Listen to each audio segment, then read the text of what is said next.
Okay, we're all ready. We'll I'm sorry. call the Planning, Environment, and Development Committee meeting for December 5th to order. Do roll call. John Reinert. Here. Carol Kaminsky. Present. Joe Gademauer. Yep. Carolyn Campbell. Here. And Lou Ness and Jim are not here today. So could I have a motion for the minutes approval for the November 7th meeting? Make that motion. Moved by Carl, seconded by Carolyn. Any comments or discussion on the meeting minutes? Seeing none, we'll go to vote. All those in favor say aye. Aye. Minutes are approved. We'll move on to public comment. We have one.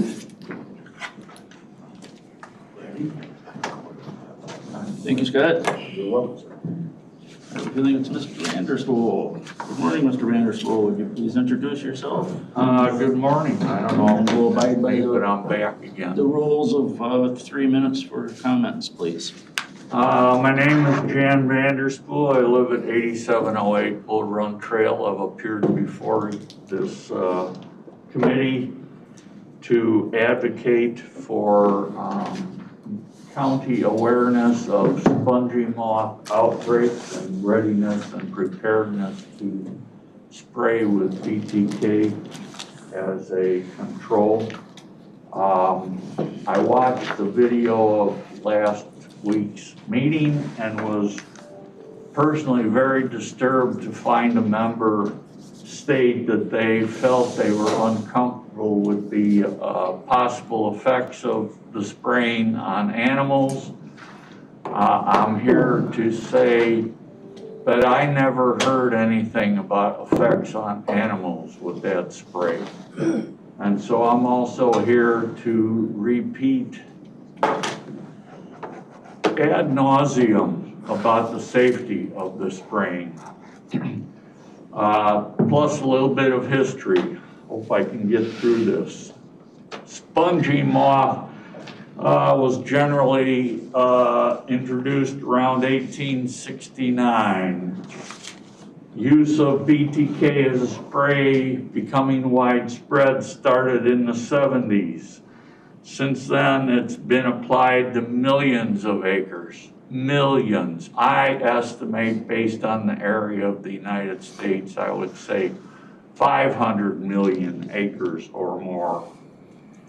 It's used worldwide in forestry and agricultural applications. It's shown to be very low risk to human health, impacts only the caterpillars, and will not harm other beneficial insects such as beetles, lady beetles, ants, parasitic wasps. It is also not harmful to animals, fish, or birds. Something about the chemistry I learned. It's not actually the bacterium that creates a reaction in the caterpillar's gut. It's a crystalline material produced by the spores. It's the caterpillars have a unique gastrointestinal chemical content that triggers the activation of its poison effect. And that's why it's so benign to everything else. It's very specific and unique to the caterpillars of spongy moths and whatever might be related on you know, the chain of insects. BTK sprays have also been used by both organic and non-organic farmers throughout the world for many years. It's one of the few pesticides acceptable to organic growers, as it is a naturally occurring organism. That's been said ad nauseum, rather than a synthetic chemical. As BTK does not survive in warm-blooded organisms, any BTK residues on food pass through the digestive system without producing any toxic effects. BTK strains are exempt from residue tolerances in the United States and exempt from maximum residue limits requirements in Canada due to minimal risk.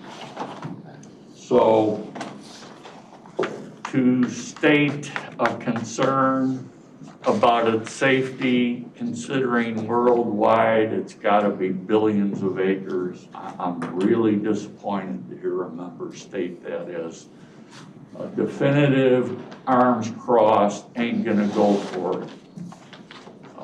Please keep an open mind, listen to the data, and be ready to act on it. Thanks for your help. Okay, thank you. No other public comment? We have any other? Seeing no other public comment, we'll move on to members' comments. Do we have any members' comments this morning? No members' comments. We'll move on to new business. And that would be the interview of William Kurnik. Is Mr. Kurnik here? I am. Well, if you'd like to step forward, Mr. Kurnik, and introduce yourself and let us know a little bit about why you'd want to be the alternate member for the Zoning Board of Appeals, that would be great. Good morning, folks. As indicated, my name is Bill Kurnik. I'm a retired attorney. I've been practicing law for over 50 years. I represented public entities, officers, and employees in civil rights litigation almost my entire career. In connection with that work, I would occasionally get involved in some constitutional issues involving land use. I believe most importantly, we moved here in 2018. I lived in Arlington Heights for approximately 30 years. In Arlington Heights, I was a member of our Zoning Board of Appeals for approximately 18 years. During that period of time, probably half of the time I was the chair of our board. As our zoning board, we would get involved in typically simply variances from our land use and variances from our zoning requirements. When it got to land use issues, we principally were an advisory body. I handled very difficult issues. As a chair, I can remember instances where people had requested variances and unfortunately I had to send them home crying. That's a little bit about me. I've always been a volunteer, volunteering my services for public entities, most recently doing some work for our village. This is Lake in the Hills, volunteering at our summer end picnic. I'm currently a member of the Ethics Commission. I was appointed approximately 1 year ago. We don't have a lot of action, that's either fortunate or unfortunately, with the Ethics Commission, so I've still got a lot of time on my hands. I see the zoning board meets in the afternoons. The afternoons work very well for me. So if there are any questions. Okay, thank you very much for stepping forward and applying for this position of board members of the committee. Do we have any questions for Mr. Kurnik? I'm not seeing any. Go ahead, Carolyn. I know I did. I'm sorry, just real quickly. I think you started to talk a little bit in your application here about what are some of your concerns as you come in to this ZBA versus maybe based on your past experience? What are some things that are you thinking about that are important going forward with regards to the ZBA? Well, I think most importantly is an orderly development of the community. An orderly development, making sure that in connection with any land use changes or any variance changes, that the infrastructure supports it, that schools are adequate if you're looking at some increase in density. So those are significant concerns, I think, for the county. I see here, as I said, I've only been in the county for 5 years, but it seems to me that it's growing. I've seen some issues that really interest me. I believe I saw an application, I don't recall whether it was for a solar panel farm or a wind turbine farm. Those types of things I think are important right now in our society. If that answers your question. I do have one question. What is the role of an alternate member? I live in Grafton Township. I was going to apply about a year ago, but it said, you know, you had to be only a resident of certain townships. Now I guess it's opened up for an alternate position. I was just curious what that position is. An alternate position is if some of the regular board members could not attend, Okay. you'd be asked to attend. So as the name implies. Yes. Okay. Yep, exactly. So, Joe, you have something? Or? You mentioned solar farms. One of the troubles we currently have is that the state of Illinois has decided that solar farms are allowed anywhere that is industrial or agricultural. Your role in deciding whether or not a solar farm is allowed is dramatically curtailed. So is it for us, by the way. Well, But at the same time, they're still going to come before you. you mentioned that I just was elected as a director for our HOA in the village, and we've looked into solar panels. And one exemption in the statute, solar panels, the statute doesn't apply to duplex units, buildings with common roofs. So most of our area, I live in the Lakes of Boulder Ridge. Most of that area is duplexes. We just recently received an application for installation of a solar panel on the roofs, and that's really raised kind of a furor in our area. A lot of people against solar panels in general, despite the beneficial aspects in society. So I am familiar with those types of issues. So, okay, anyone else? Good, Carl? But on a county-wide, where we have no control over the municipality, that being your billywag, but bringing it to the county, you know, expanding upon Joe's question. As I understand the law, and I'd have to look at it again, that was not my area of expertise. The county, as I understand it, can enact reasonable regulations as long as those regulations don't impact the efficiency of solar farms, is what I understand the law to Last be. January. Pardon? That was the case before last January. Last January, they amended the statute in Springfield, and it has been signed by the governor, and it pretty much says it's not in your charge. It's not, you know, if it's zoned ag, which is about 85% of what we look at, it's allowed for a solar farm. Talking at an industrial level, Okay. there's no zoning laws that apply that we could regulate. No. So Anyway, we I have guess let our I'd be kind of a rubber representatives, stamp. yeah, we have let our representatives know we're not happy with that decision, but so far not much has changed. I know that they had some stuff in the last session, but I don't know that, I haven't personally seen the most recent stuff in the last 3 or 4 weeks, so we'll see.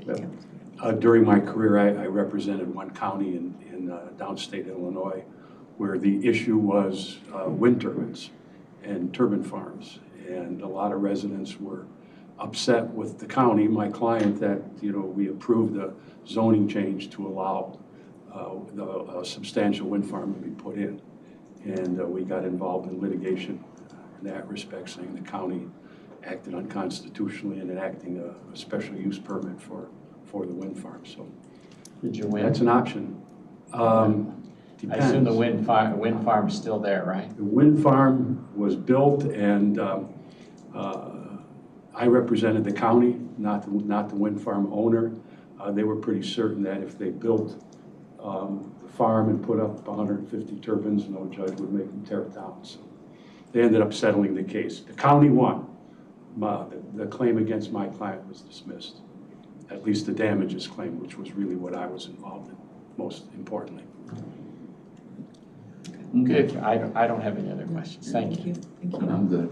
nothing else? Okay, well, thank you very much for making the application and coming in and seeing us this morning.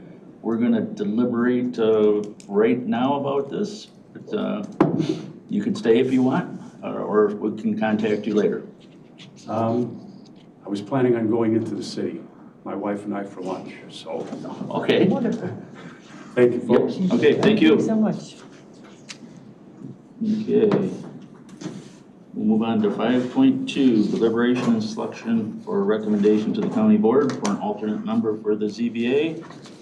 Do we have anyone wanting to make a motion? I'll make that motion. Motion made by Mr. Godemeyer, seconded by Carolyn for Mr. Kurnik to have that position as the alternate member with the expires on September 1st, 2027. Is there any discussion regarding Mr. Kurnik? Scott, is there any issue, I don't remember if we have any other members from Grafton. Is there any issue with location? He qualifies and meets all those? You know, I'll defer to Adam on whether or not. Right over to Renee. The resident. Manager of the map. Just keep passing that clock. He is correct that a year ago he would not have qualified because we had Don Smolinski from Grafton Township, but he did not seek reappointment, so Grafton is fine. Okay. Did we reach out to Don? Okay, good, thank you. Okay, so that is clear for location and requirements.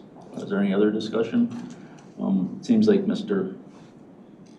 Kurnik has all the qualifications for this type of position, so if there's no other discussion, we'll go to vote. Okay. Mr. Godemeyer? Yes. Carolyn? Yes. John? Yes. Carl? Yes. And I'll vote yes, so Mr. Kurnik will be moved forward to the county board for consideration. We have number 6, presentations. Are we doing a presentation this morning, Scott? If you would indulge me, I would like to present the data for Spongy moth collection. Okay. And give some direction on next steps. Okay. Thank you. Yeah, no, We there's- can't vote on this. We can't, we can give you direction, but we can't vote. That's correct, right. Yeah, and inadvertently did not appear specifically on the agenda, but we really just want to present the data. I actually have on the line Nancy Johnson. You remember Nancy, she came to a meeting in the spring from the Illinois Department of Agriculture, and she leads up the state's spongy moth effort and is active on the Slow the Spread program, which is a national effort to literally slow the spread of spongy moths as they creep westward. That's an important note because at one point in time, McHenry County was part of that slow the spread. We were on that front line, and there was suppression efforts, or there was efforts trying to stop them in McHenry County. They've since moved west. They're beyond McHenry County, and so we are no longer part of that slow the spread program, which means the public dollars from the state and federal levels are not being used in McHenry County. They're being used in counties westward and south of us, really on that front line. So anything that is done is at either the county cost or the private property owner's expense. So that's an important consideration. But with that, I just wanted to dive into the data, long-awaited data. And if you recall in the spring, we had taken the approach of let's collect data, let's see how bad the problem is, let's see where the hot spots are.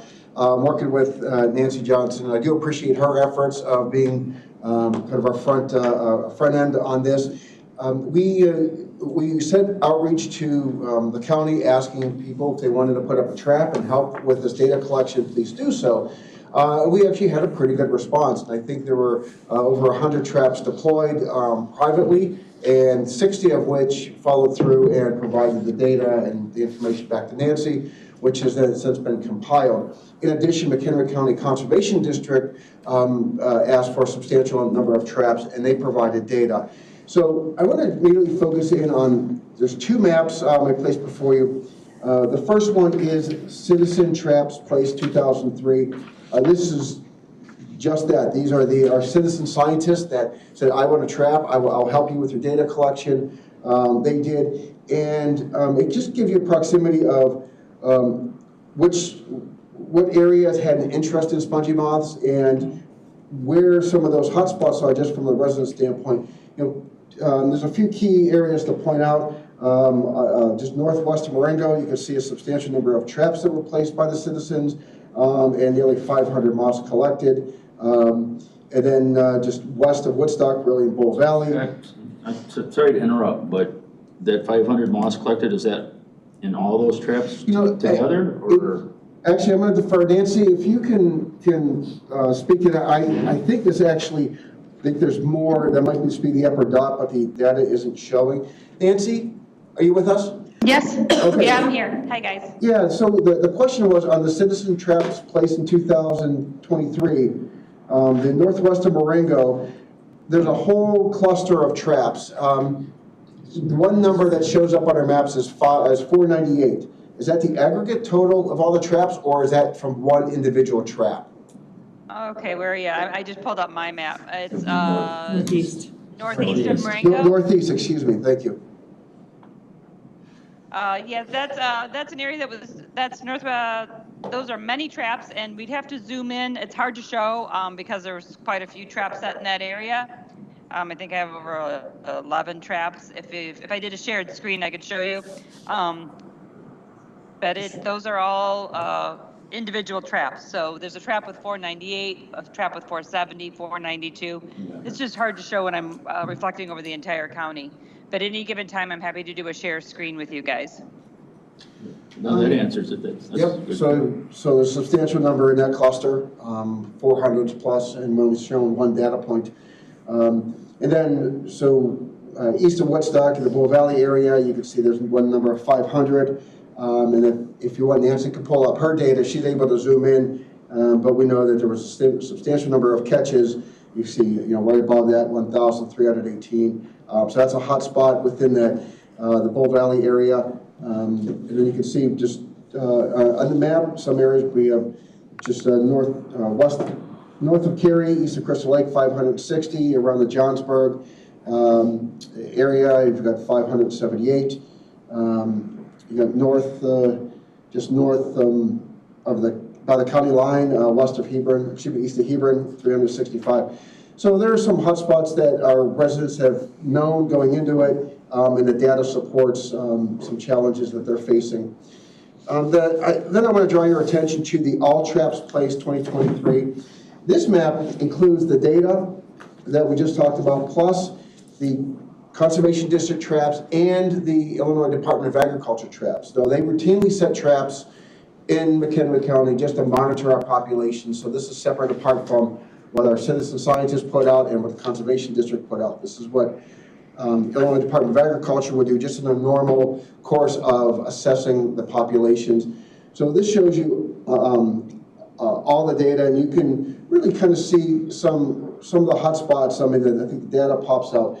Anything really focusing in at over 100 moth catches or more is something that we would want to raise an eyebrow at, because that shows a substantial population. And I want to, and then before I jump onto, it's called the Krieg map on the screen, I wanted to ask if Nancy had anything further just to talk about the trap collection. Well, you've covered it. You're great. You've covered everything that I would have gone over. The hot spots. I was up there a couple times, quite a few times actually, this past summer, and saw the defoliation in your areas. Just driving down the road, you could see it. Bull Valley was really hard hit, and it looked like actually early spring, but it was the middle of summer with the defoliation. So, and then Nancy, actually, we probably want to talk about defoliation and what that means at some point, but first we'll go through the data. And I put on the screen, and is this available? Dr. Dan, is this shown over Zoom? This map? It's not shown, I can share Okay. it. Or... Yeah, I'm gonna share the screen. Goodness.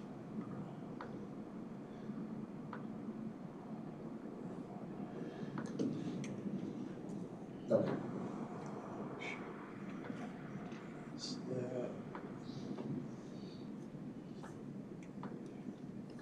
Okay. So I wanted to show this map. This is from the Slow the Spread website, and it's a tremendous amount of information, and I think it's very, very telling. It's called the Krieg map, and I do include the data counts, and these are just the data points from the Illinois Department of Agriculture or the Slow the Spread program. This does not include our citizen scientist data, but what it shows is really more or less a heat map of kind of where they're seeing the populations within McHenry County. North central McHenry County obviously is the the hottest one, we talked briefly about an area north of Cary, west of Crystal Lake. As you can see, that shows as a bit of a hot spot. But the area around Marengo, that the state did not place any traps, as you can see there, it's not indicating that there's an issue. But that's important to note because we know that our citizen traps did show that there was an issue there. So if you take this, the information along with what we know from other traps. And there's I won't go into the difference in data, but they only report on the data from the slow to spread partners, not ours. So and Nancy was kind enough to load up our data into these maps. But I'm going to zoom out. And last month we talked about the impact that a phenomenon was affectionately called the moth blow had on. Oh, that's a little too far. Especially in Wisconsin, it was an unprecedented event. Around the very beginning of July, there were substantial winds, and what they saw is that actually pushed the population of spongy moths and concentrated them into areas that they didn't expect. So you can see, let me zoom in a little bit further, just through Wisconsin, they're fighting a big challenge and a big population. And in the spring, they actually had a great webinar put on by the Wisconsin state officials, and they were talking about what to expect. And they said it's going to be a bad year, but they didn't expect it to be this bad. And so if I can zoom down, I'm having trouble navigating. But I wanted to show you that for context. And you can see that hotspot dips into just northern McHenry County. So Walworth is pretty substantial. But you can see really where McHenry County is in relation to the rest of the state. Even Lake County is impacted this year as substantially as McHenry County. So it was a bad year. We anticipated it being a bad year. The spring was not favorable to the bacteria, which is known to very effectively kill gypsy moths. That bacteria is called the, Entomophaga mai. Thank you. And that's naturally occurring in our soils. If we have a warm, wet spring, you'll see this bacteria have a devastating effect on populations. I mean, it'll just absolutely wipe it out.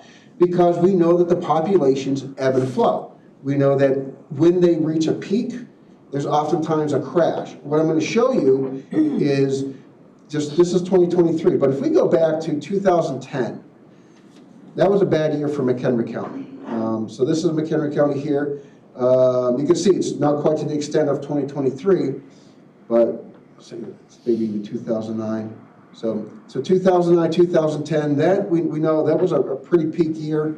But then we hit 2011, and the populations just really started to plummet.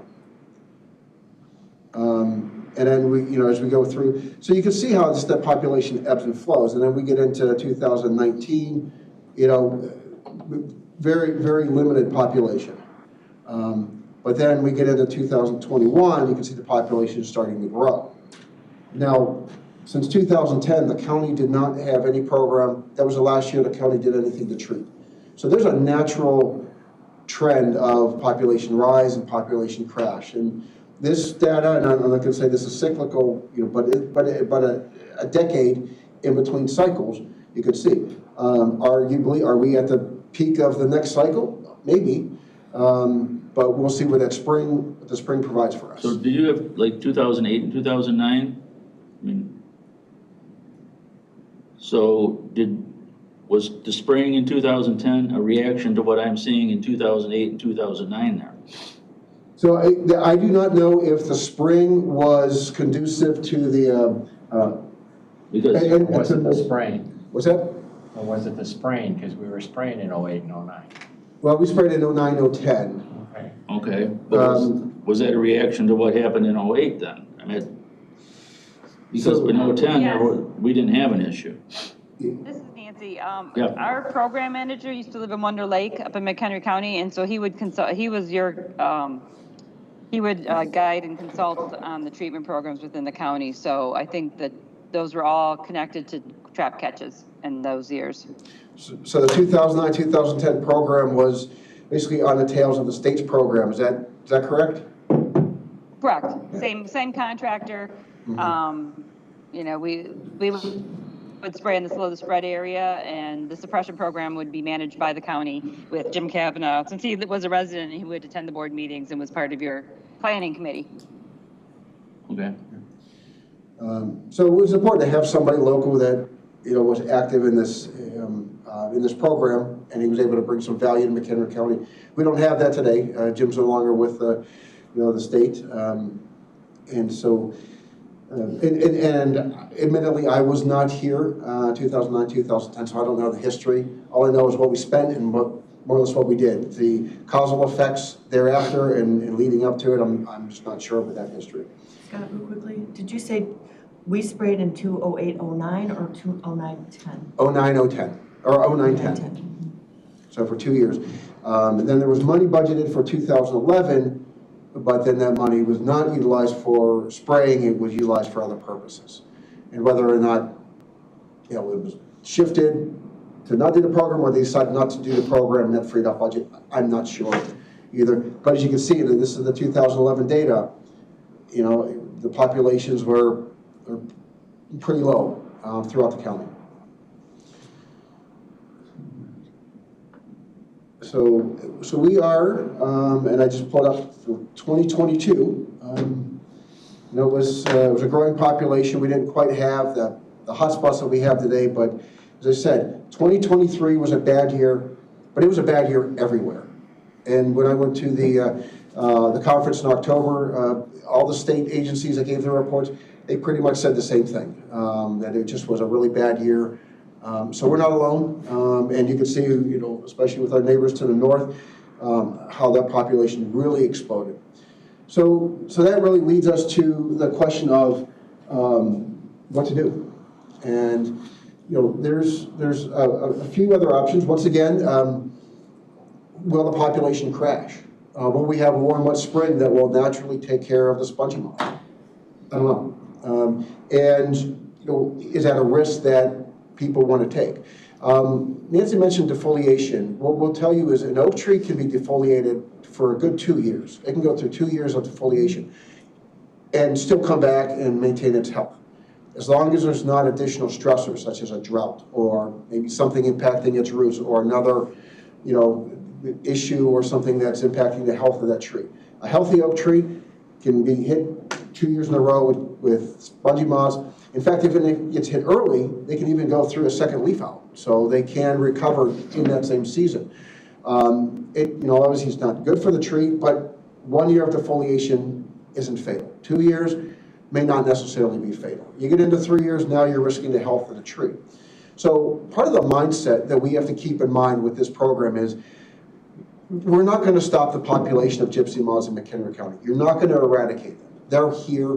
They're infested, or we're infested. All we can do is really suppress those hot spots and hope for that next year that we do enough impact on the population that it gives relief to those trees.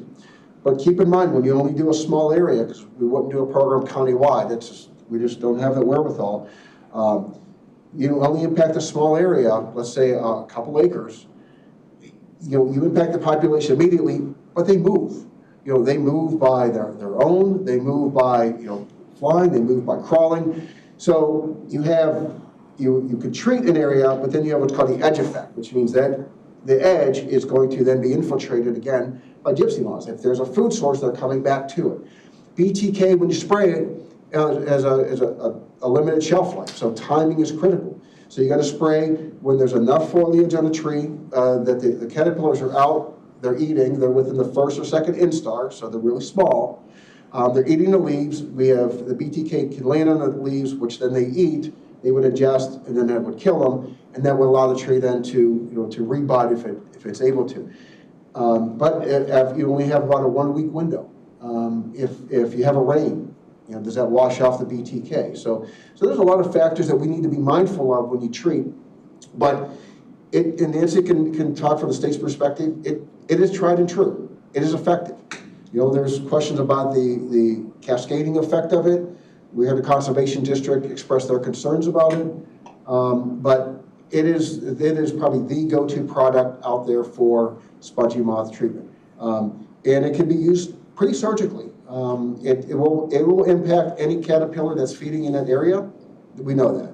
But that's why timing though becomes critical, because not all the caterpillar species are out emerging feeding at that time. And if you're precise with your spraying and you're not spraying open fields where you're going to hit the milkweed and other things that our monarch butterflies rely on, then you can minimize that collateral damage. So we could use BTK, and that is, like I said, that's tried and true. There's other options out there. We wouldn't be necessarily a candidate for that. There's a lot of research being done on the injections that tree companies will sell to homeowners. We had a good presentation at the conference in October.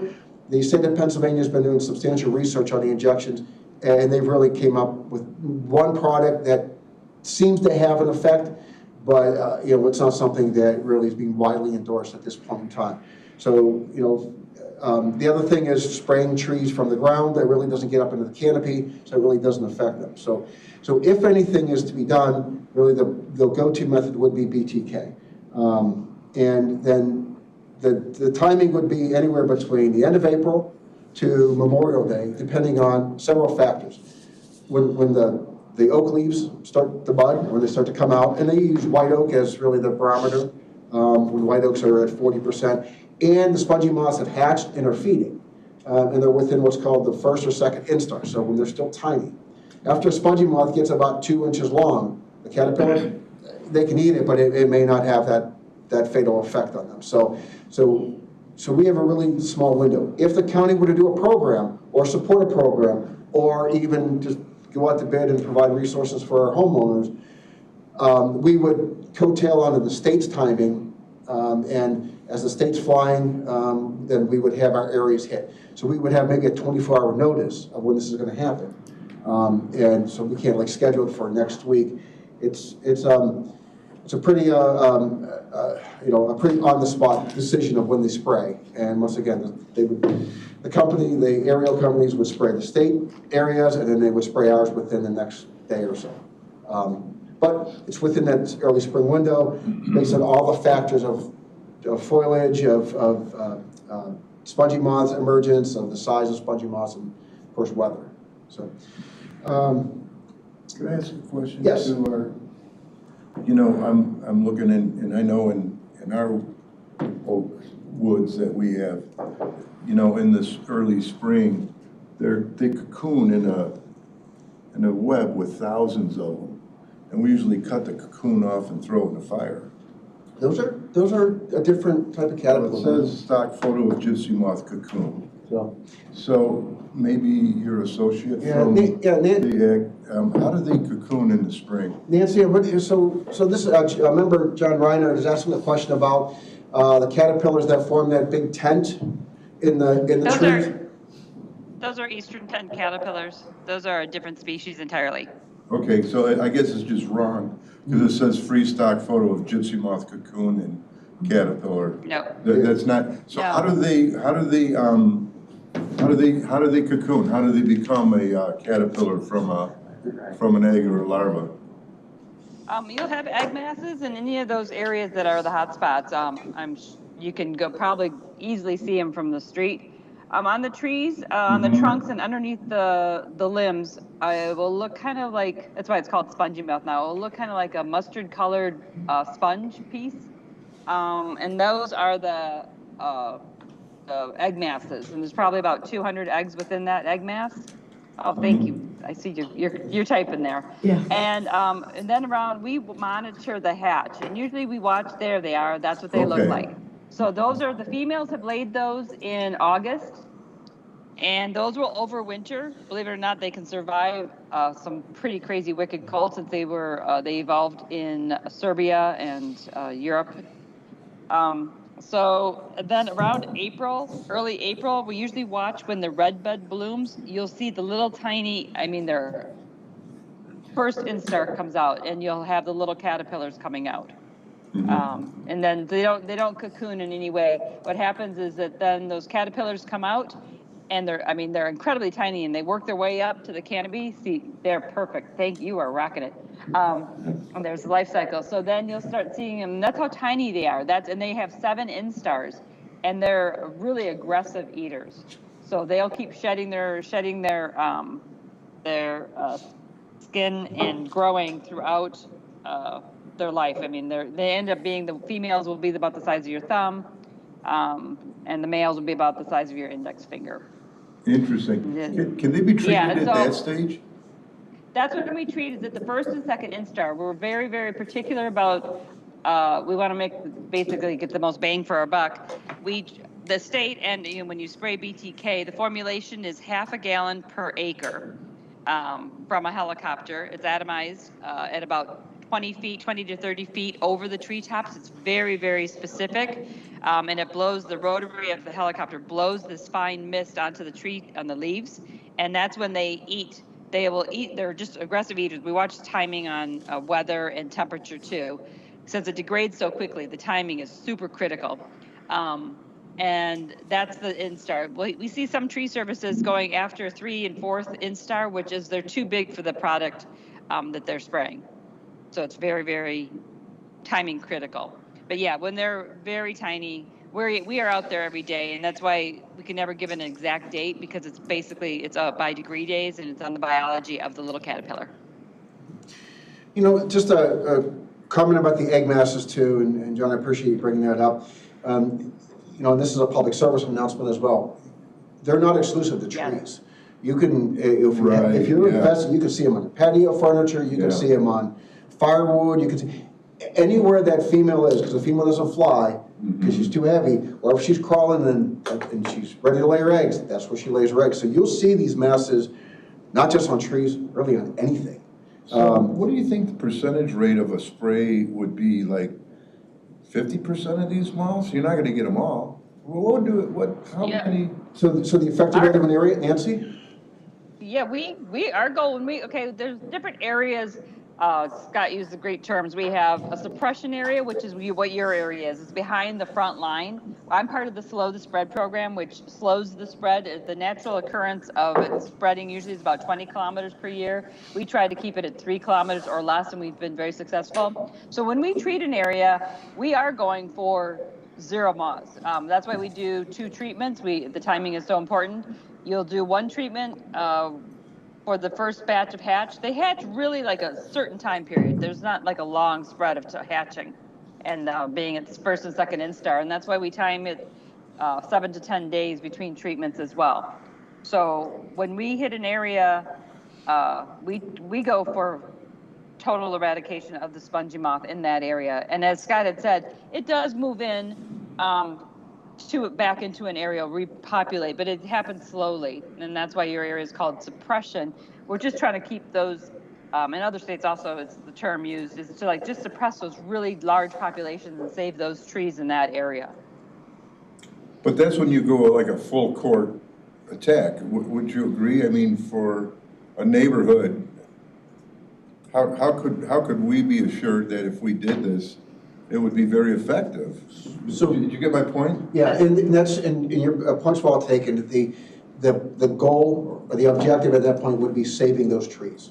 You give them relief for a year. You knock the population down, allow them to recover, and the spongy moths are going to come back, whether it's the next year or within a few years. We're not going to get rid of them, but what you're doing is you are saving. The goal is you're saving those trees. So if we could use this analogy, we'd be cleaning a pane or 2 of windows in this building. That's a fair analogy. They're going to get dirty again, but you clean them. But yeah, unless you clean every window, you're not going to keep them all clean. And as Scott had said, the populations ebb and flow. So you try to get, when you're having an outbreak, you're watching, trying to protect your trees at that outbreak, because the biology of most insects, the populations go up and down. So you're trying to get through this kind of an infestation that's horrible at one point. So, and I mentioned a PSA, and this is since it's a public meeting, hope everybody takes notice of this. Firewood transportation is really a key concern. If you got firewood here in McHenry County, you take it, to your camp, 3 kilometers away, you could have one of these egg masses on your firewood. If you don't burn it, they're going to emerge, and now you have just transported a population. There's a process that, and the states have this process, and we got to learn a lot about this in October, of how they kiln dry or treat firewood. They heat it to a certain temperature to really kill any of the spongy moths and anything else, so it would be safe to transport. But there's a lot of issues with that because they may have the wrong insignia or a false insignia on the label of firewood. Hey, Joe? Lumberjacks locally has one of the only licenses in the whole area. So if you see their, I mean, that's actually what makes their product. So they actually kiln dry it at just about boiling of water, mm-hmm. which is 212. Yeah, it's a certification. The state will come in and they'll certify it. They test it. It's a pretty elaborate process. I look at firewood in a whole different light now, and I've chopped plenty of firewood in my life. So, but yeah, that's it's simple things like that you don't think about. You take something from here to there, and that's how this population has exploded across the country. I say across the country because at this conference in October, we had people from Alaska, Oregon, California, Canada. So it's not just a Midwest issue. So my $1 million question to you is, do we spray or don't we? But that's a $1 million question for the county board. So here's what we can show you. There are clearly hotspots. We have areas that in 2023 were impacted. As Nancy even said, she firsthand saw the area in Bull Valley that looked like it was spring when it was summertime. Does the county board? These are oaks. These are oaks. Let's say for the most part on private property. Does the county board recognize the important value of those trees on private property, for the public benefit? And I'll ask you to look at it this way. You're not looking at those trees today. You're looking at those trees that are hundreds of plus years old for the future. And there's a couple things you can do. And if you say, yes, there's a public benefit to doing something, right? The county doing something. There's a couple options. In the past, the county actually supported the spraying program. 2009, 2010, there were county dollars put into it. There were private areas that were sprayed. The county can either, to allocate money and go out to bid with a flying service to do this. There's really only one in the area, I'll just tell you that. So we can competitively bid, but it's going to come back with one. But anyway, that uses the helicopter treatment that we use. But anyway, either the county can support it, the county can do maybe a cost share. So if a property owner wants their tree sprayed, the county can do a cost share. Or we can just use our procurement efforts, try to get a very competitive price, and then any homeowner who wants to do that can then jump onto it. And I would say as part of any one of those programs, we would also work with the property owners to try to get several property owners to band together. Rather than just one property owner do it that maybe have a half acre and spray it, you're not really impacting the problem, right? You want to have, ideally, you would have like 4 to 5 acres of treatment. But I don't know if that's very likely, using a property owner driven program, because the property owners need to be on board. We can't just spray. Well, that leads to my question. If we're in an area and we take up the spraying, what's our liability for the guy across the street that gets the overspray and that didn't want spray? He thinks there's some kind of issue with it. Yeah, the old Monsanto stories. Yeah, I mean, that's a good question. I wish I had the appropriate response for that. The state, when they spray, they have a little bit more authority to spray than the county. We don't. And, is that something? Do we have to have a larger area and then stop short of the property line to ensure that we're not going to have overspray? They can be pretty precise, but as Nancy mentioned, the way is it's a helicopter, and then they spray it, and they also use the prop wash to push the yeah, but BTK even in an area, I believe it was in Marengo, where they didn't have 100% agreement. I mean, they still, out of 20 homes, they still had 4 or 5 where they said, no, we're not going to contribute to it, we don't want to do it. But they got hit, I presume. So to me, that pushes some liability towards us. But- So what I would suggest is if the county's paying for it, then we might have a little bit more. If we just provide a bid and let the homeowners facilitate the program themselves, I think that we would have less exposure. I mean, the state's attorney's not applying on this. Can we run that past the state's I attorney's certainly will. office? I don't know that he'll have anything definitive, but just give us a little idea where we're at. Certainly will. Carolyn, did you? Yeah, just to feed off of that, you said 4 acres is the minimum? That's, and I See a got that helicopter from just hitting 4 from acres. Hendrickson's Flying Service. When I asked them, I said, what would your ideal track be or the minimum track be? And they said they can do smaller tracks, but really for the effectiveness and for the economy of scale, because the more area you have, the lower your price is going to be. That's pretty much the sweet spot. You don't want to get, if you get smaller than that, you're going to be paying a higher rate because of, per acre. So 4 acres is, they feel they can target 4 acres. But they can target a smaller area, but just from, from an effectiveness standpoint, and once again, from a cost standpoint, you're going to be paying more for a smaller area on a per acre basis than you would on a larger acre. When the state's spraying 20, 30 acres at a time, they get a really good rate on spraying BTK, but we're not dealing with that size of a tract. Yeah, Carl? You had mentioned pairing up with the state, I thought, with that. What are the numbers we're looking at? So the state has a contract, an existing contract, and they use Hendrickson's Flying Service in this area, and in fact, I even think further west. But once again, they're dealing with larger tracts of spray, property. Right, like you said, the bigger it is. So if we're on their coattails, that makes it even bigger. Well, we would be dealing with smaller areas. We won't be dealing with the larger, as Nancy will call them, the polygons on the map that they draw and say, here's the area to spray. Ours are going to be much smaller if we were to do anything. And I say ours, whether it's county-driven or private property owner-driven. It's going to be a lot smaller. So because it's smaller, it's going to have a higher price because there's a little bit more that goes into it. So you're saying that the state would stay out of McHenry County? The state is not going to spray McHenry County. The only advantage we would have is we would be on their timing. So like I said, it's, they watch all these factors. And when it's go time, it's go time. So then they go. What are the areas they're spraying? We may have 24 hours notice, tops. And when they're spraying the state, then it's going to be the same time they spray us. So we would be within that treatment. So we would that advantage because it's going to be the same company. They're monitoring when to go. Is that? If the state's monitoring when to go, that's their contribution. Yeah. And then Carl, you didn't get that answered exactly, did you? Well, I was gonna say, Where is the state spraying? You would assume that they're going to hit the hot spots. Yeah, well, but not in McHenry County. Nancy, the question is for the Slow the Spread program, where do you focus? Like where are you focusing your efforts right now? So to clear up the matter too, Slow the Spread program is a program with the U.S. Forest Service.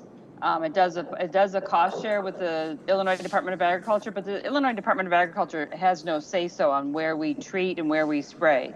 It is managed by the Slow the Spread Foundation, and they collect data throughout 13 states, and they analyze the data at Virginia Tech, and that points out where we are going to treat and where the money is best spent. And it's a band of about 80 kilometers that goes on the leading edge. Right now, and it goes back and forth every year with treatment, and I've been with the program 24 years now, and this band that moves back and forth follows where the count and the moth is established. So this year, we are going to be treating in Will County, part of Cook County, down by Lamont with mating disruption because it's a lower population, and we have a bunch of hot spots right now in Carroll County, Stevenson County, and Joe Davies County, and that's the effects of a blow-in, as we had kind of touched on earlier. There was a weather event that pushed a bunch of moths from Wisconsin, which is not normal, down into Illinois. It was in July. So those areas, we know we have some established populations. Other years, we will move back. Last year we sprayed in DuPage County, Kane County, Kendall County, So it depends on the population of the year before. But to answer your question, right now, the U.S. Forest Service is funding areas in Joe Davies Stevenson. I think that, yes, thank you, Scott. Yeah, if you click on treatments for 2024, we can show you exactly.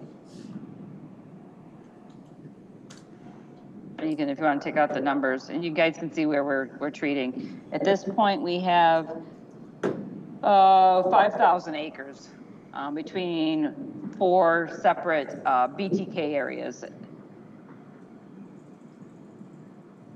So there, those are the areas. You'll see the dark red is BTK, and the pink is mating disruption, which is another product. That product is only available through the U.S. Forest Service. That's a federal contract. But this area moves, we can look last year, if you clicked on treatments for 2023, you can see where they put the funding in. And these are hot spots where those trap catches where you see are in the thousands. You can see where that's where we were last year. And so our goal is to stay kind of, in those areas. Does that help? Yeah, and just to point out, I mean, you can see there are still only small areas within the county. They're not doing major tracks, so. And just Go ahead, I just wanted to, maybe this helps to clarify a little bit. I think when you were saying we would piggyback, it's really just financially, right? It's because, right, in terms of, because they're not spraying in McHenry County. So when you talk about piggybacking on the state program, it's really that we could jump in on the same pricing that they're Actually, getting. that's, from my understanding, that's not true, just because they have a whole different pricing structure because they're using a larger area. As far as the timing and the mechanics of the program, we'd be able to piggyback on, but we would still probably need to get our own unit cost. I'm still working on that. And I also, at our last discussion, you had asked me to talk to neighboring counties to see what they're doing. I've not received any indication from Lake or Boone County that they're spraying, so. So I guess just to clarify then, the term piggybacking is just the timing. It's just the timing.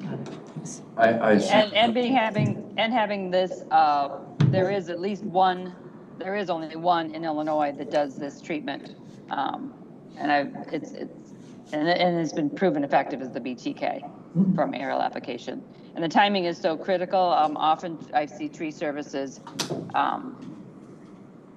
assisting homeowners, you might say, and the timing is off on the scientific based. So this is what's really important, is that timing.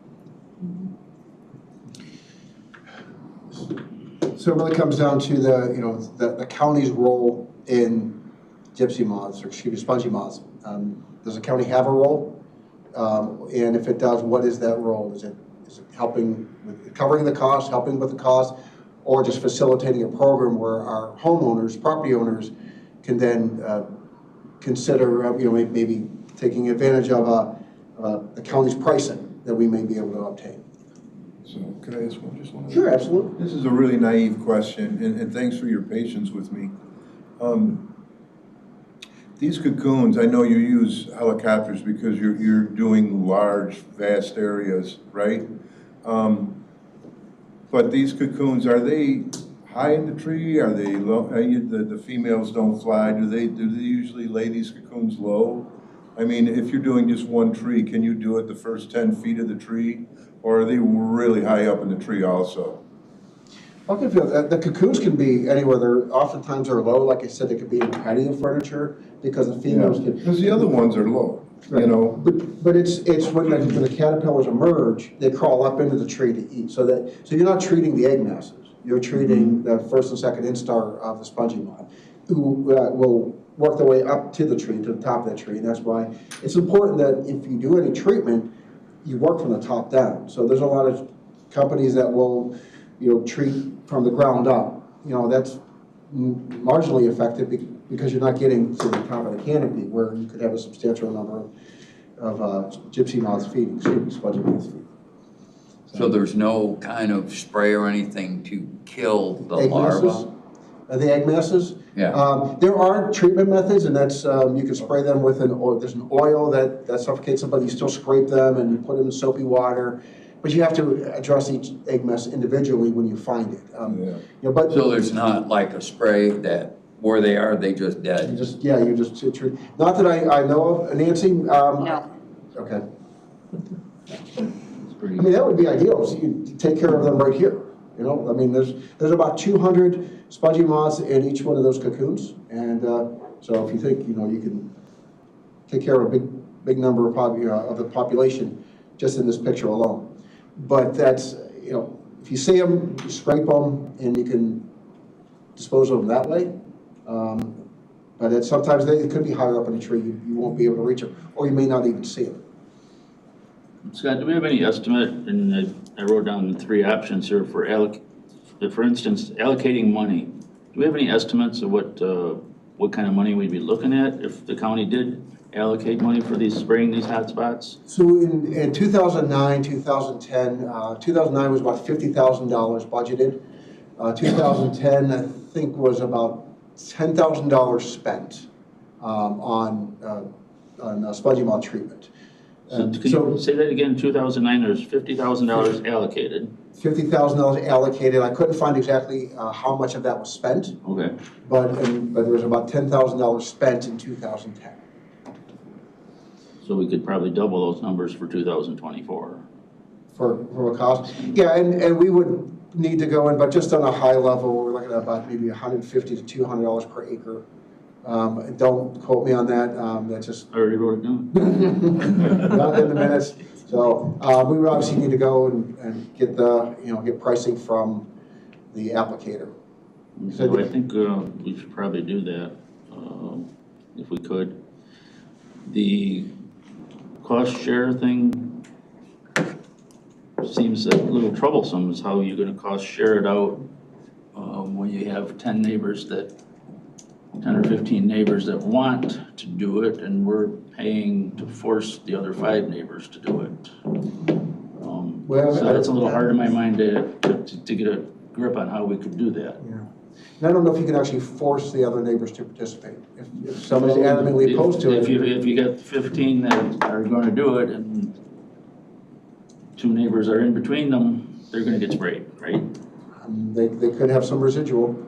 Yeah. And which we will explore that question with the state's attorney on what if the county were to have that program, what our liabilities. I didn't see anything from the previous programs, 2009, 2010, on that question. I don't know if it was raised, but I'll ask it anew. Yeah. For me, to make a decision on one of these options, we need some better numbers, some hard numbers, or to work with, and the liability thing and some hard numbers. Cost, the procurement thing, how much are we saving the homeowners that want to do it if we do that for them? Yeah. I mean, we had an estimate, I believe the Marengo area, when that group got together, was that $2,000 they spent? It was substantial, and I don't remember the number they reported, but it was quite high. And Yeah, maybe it was more than that. Maybe it was $800 or $900 per household or something. I think maybe that's how it worked out. Yeah. It was pretty expensive. Yeah, go ahead, Carl. Mr. Hartman, when you went to that seminar, was there anything in there where they had programs to educate the public to answer Mr. Smith's question, to bring them in?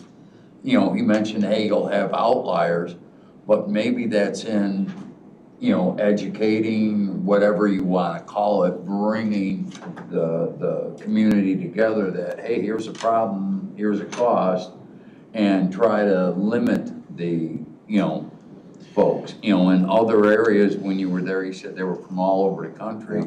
They have any programs that were persuasive for the public? There is a plethora of information on, in fact, my computer, I have this State of Michigan's website where it's a very great presentation. It's I would say kind of balanced of the pros and cons.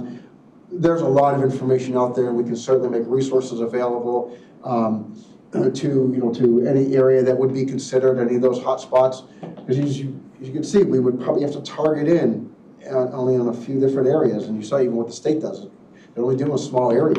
It's not a massive spraying a full county.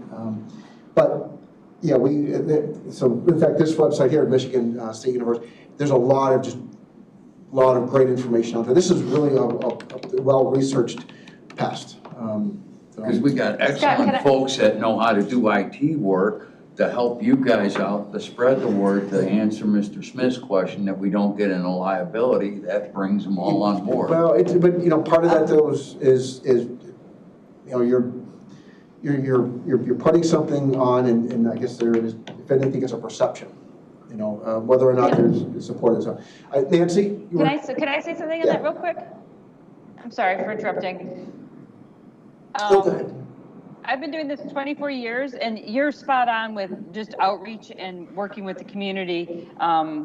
Throughout this, we do an environmental assessment, the state does, about this product, and that helps a lot with people understanding, and you know, that a government entity isn't just telling them to be sprayed. And it goes a long way. We do open houses. I'm always available to the public, and the state is also happy to help with any outreach. But as Scott was saying, you know, this is one of our key things within a treatment program is we prepare for months educating and talking to people one-on-one, having open houses at libraries. And in all our years, we've had no real blowback. Once people understand and you sit with people and explain, it's amazing the response you get. So. Yeah, and really it's just going to come into that education.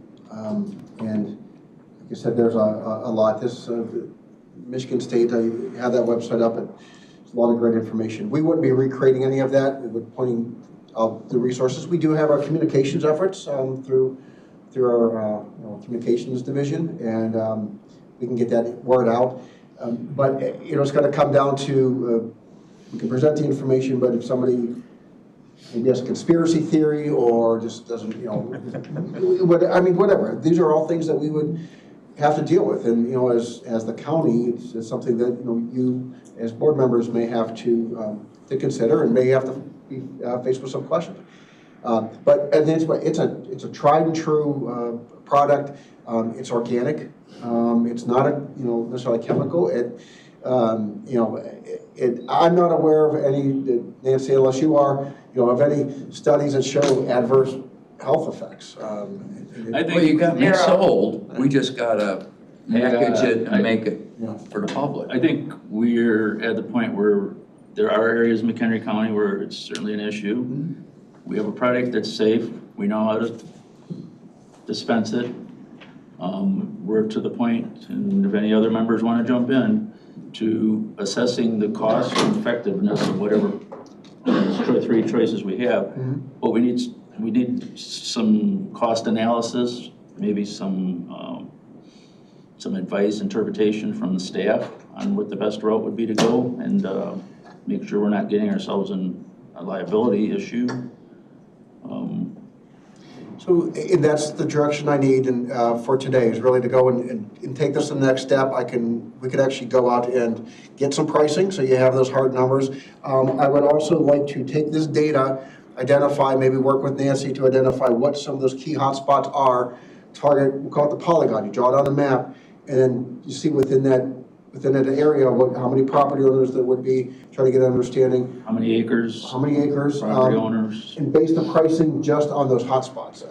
What I would strongly recommend against is just opening up to anybody. I think you really need to target your treatment areas, because I don't want to give the impression that somebody with a half acre says, "Oh, I want to be sprayed," and the expectation that they would get sprayed. We need to have so many hot numbers in a certain amount of acres, and so we can control how much is going to get sprayed if we spray, so that we don't have a neighbor down the road saying, "Well, I had 500 in my trap, how come I didn't get sprayed?" If it's just one property, that doesn't work. We know that. So we need to put some type of numbers on it, some kind of way to measure which ones we would even consider for whatever program we pick. From a timing standpoint, we're still in line. If you remember, we started this discussion late in the season, and it was too late to do anything. We're on a good track right now to, if the county is going to participate in a program or have a program, we can't kick this, and I'm not trying to kick this down the road anymore. We got to get on this in January and February at the latest. I would 100% agree. Let me put that together, let me take that to the next step, and then the county board can make a decision on whether or not there's any participation in it, or just making it, the procurement resources available to homeowners, and let them work amongst themselves to collaborate with each other. Yeah, and let us know how much that can save them, or not. If I may, I know that our public comment this morning, Mr. Vanderspool had did some treatment on his trees. Can I ask if he'd be willing to share what he made? If he's willing to share, sure. Why not? Let's just. Not to put you on the spot, and if you, Mr. Vanderspool, if you'd be willing to share what you spent, or if you would choose not to, we certainly understand. Or if you'd rather do it in private. I'll state it this way. I paid the equivalent of what a very low acreage spray rate would be, because they also told me they gotta buy enough BTK for 40 acres, so I'm paying for 40 acres worth of BTK. I paid the equivalent rate of that for a chemical that is not environmentally friendly. So sure, you can kill them off, but it's a chemical spray. So not BTK, so you did a different application. Right. Okay, then we'll leave it at that, because we're not going there. Right. Okay. Go ahead, Carolyn. Yeah, I mean, I think some of the considerations are how do we identify it so that we're consistent, because, and, you know, what properties are gonna get attention, which aren't. We need some parameters on it. Right, and what is our liability, and if it's only one supplier, I don't know how we're gonna get a much better deal than anybody else. If you've got 10 property owners that come together, I just don't know. I mean, I'm just throwing that out there. I think the comment was made that somebody on this committee said that there's damage to animals or harmful to animals. I know we had talked a little bit last time, but I don't think anybody said that this thing was going to kill off any animals. It is killing off a food supply for migratory birds. So the idea. Birds and butterflies and the other, Right, and so, you know, it's a little frustrating when sometimes things don't get translated in the way you mean them, so maybe it's not having been clear in the first place, but the collateral damage is to birds, not by directly killing them, but by eliminating a major food source that they need to feed their young. So, and I don't know, I mean, I know that not all, and I can't pronounce the word, Lepidoptera, that's the whole category of. Right. That caterpillars, baby caterpillars, don't all like come out or are instars at the same time. So, but I don't, but that is a consideration, and that is why certain environmental groups do not spray, or they do it very, very strategically by tree, not by area. And you are going to, I don't know how you balance. One of the questions we're going to have to do is balance property owners who would be willing to spray with people who would not. Yeah. So. Yeah. And I'd recommend any program the county does needs to be property owner driven. I think you need them to say they want to opt in, and I don't think we should be pushing or compelling anybody, because they're going to let the property owner make that decision, and use the property owners then to, and as we saw, they can band together. You saw in the group from around Moringa, they got together and they said this is important. I think that's really how this should happen. It should be at the neighborhood-based program. We're just facilitating, but I don't think the county's involvement shouldn't be pushing. It should be the property owners driving it themselves. And okay, I agree with that, Scott. And I think you said earlier that you had some direction on how you can put some more stuff together for us, so we could determine this. one of the things, Mr. Chairman. Yes, go ahead, John. The only thing I would comment on is having the participation from the applicator, right? You said there's only Hendricks or Hendrickson that has a helicopter that would be able to do it for McHenry County, right? And to have him on board for that specific date or week that would be to be able to spray it, is he even available? Yeah, Or would he be available? Have you contacted them? Yes. Okay. Yeah, and that's what I was Because that's asking. big, right? I mean, if I can't come this week, you know, I mean, Well, you timing- wasted your money. Timing's everything, and we would, just with the state, we would be kind of in that, on that schedule. So when they're spraying for the state, they'd be spraying for us. I think Yeah, Mr. so we'd have their attention when we need it. Mr. Vanderspool brought up a really good point, though, too, is, he was trying to do it from a private standpoint, you have to buy so much of that chemical, the applicant needs it on hand. If we are, in essence, kind of coattailing onto the state's program, they're already buying BTK in volume. So you do have that economy of scale inherently built in. And that's part of the analysis that you're gonna have for us. So we'll put it all back in your laps. Scott. So, understood, and I do appreciate it, and thank you for this direction. Okay, thank you. Appreciate your enthusiasm on this. Okay. Looking forward to that. I move we pass the resolution amending the bylaws of the McHenry County Stormwater Management Commission. Okay, on 7-1, we have a motion. I'll second By it. Mr. Adamauer, seconded by Carol Kaminsky. The bylaws for the McHenry County Stormwater Management Commission. Adam, would you please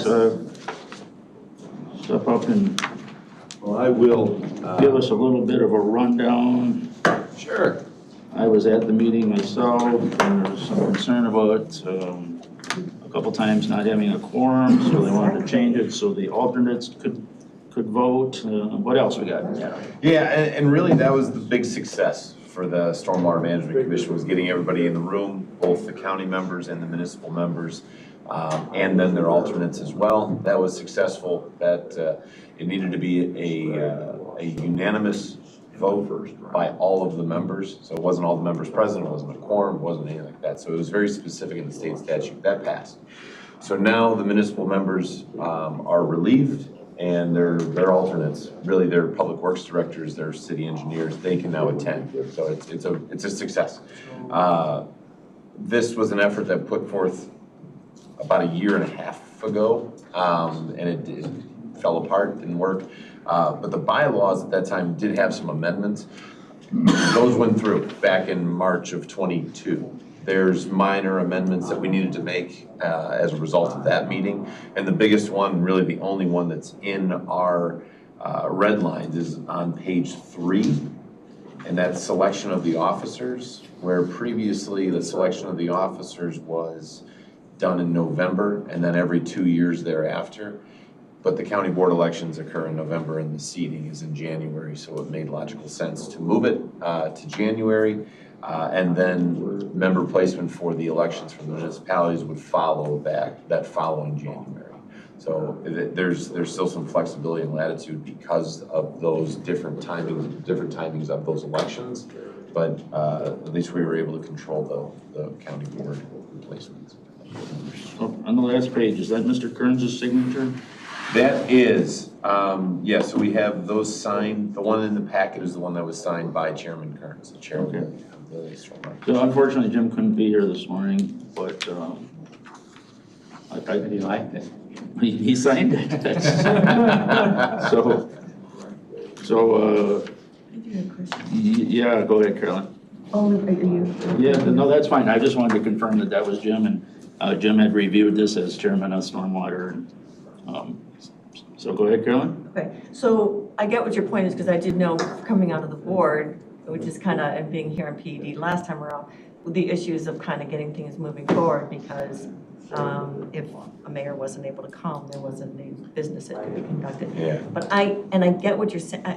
I guess when I read this, it says an alternate member may serve in the stead, okay? By a majority vote of the 12. Are you saying that's already happened? Because it sounds to me like we're allowing them to serve in their placement, but for voting, it doesn't look like they can actually vote unless they get in that meeting unanimous approval to vote. And they did. That was the sole purpose of that meeting that just occurred on, I forget the date now. 25th? Oh, so it's going forward. It's going forward.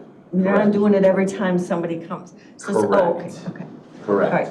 So the commission has voted to allow those members, as those alternate members, to be not only alternates but they are voting alternate, with voting authority. So that's all taken place. Yes, yes. That was a big weight off of Stoyan's shoulders. He was We wouldn't excited. have to do it again theoretically until the next municipal election if the numbers change. If the members change, yeah, so that was what we've gotten clarification. So if the members change in those districts next election, then they would, then that's what we believe is that they would have to hold that same meeting. So they'll have to do this meeting after every. Potentially, if memberships change. It's gonna change. And it could change. It's not maybe. Yeah, So every 2 years, we have to have a unanimous and everybody at the meeting. that's where we stand right now. So we should start on that now for the next time. Planting that seed, yes. Yeah. That'll be one of the things we Because it tee took up. a year and a half to get it this time. Yes, I know. Yeah, exactly. Yeah, all right. And I think that was discussed in that meeting we had, that what you exactly said would take place every 2 years. That was what that's where we thought it was, because we've confirmed that that's the opinion right now, that there's no other factors that would push it the other way. Hopefully in a year and a half, maybe there's a different understanding, but there's not a lot of confidence that that's gonna take place. We're making progress forward. We made progress here and we'll continue to push that same. Anyone else have anything on this for right now? We'll go to vote. All those in favor of approving the rules changes for the Stormwater Management Commission, say aye. Aye. Opposed? Okay.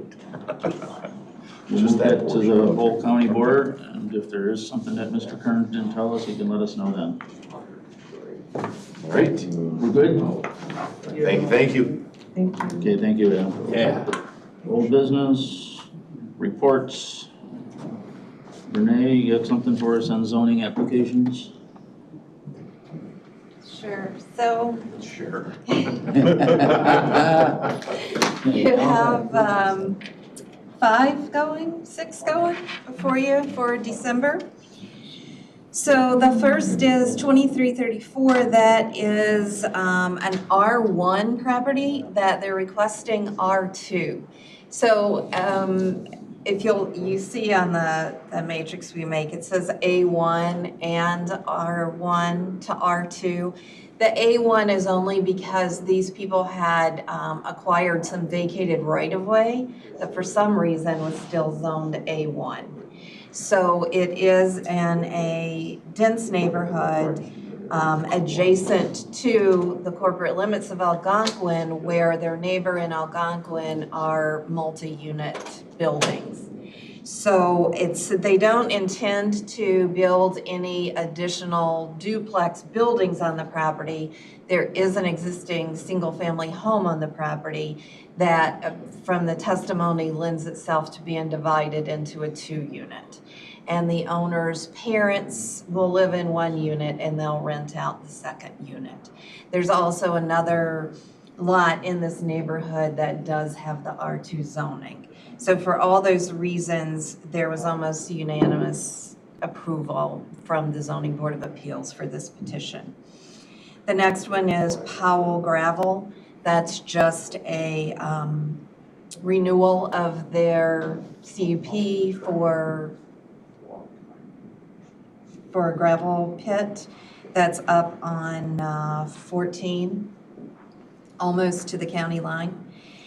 And then the next one is a simple variation, the Clark petition. So that went to the hearing officer and he's recommending approval. That was an interesting case where they pulled a building permit. The building had an open stairwell on the side of the building. During construction, they decided to enclose it, but failed to tell us. So the inspector went out. There is a difference between having an open stairway setback-wise and having an enclosed stairway. So this is just to remedy that field change that was never reported to us.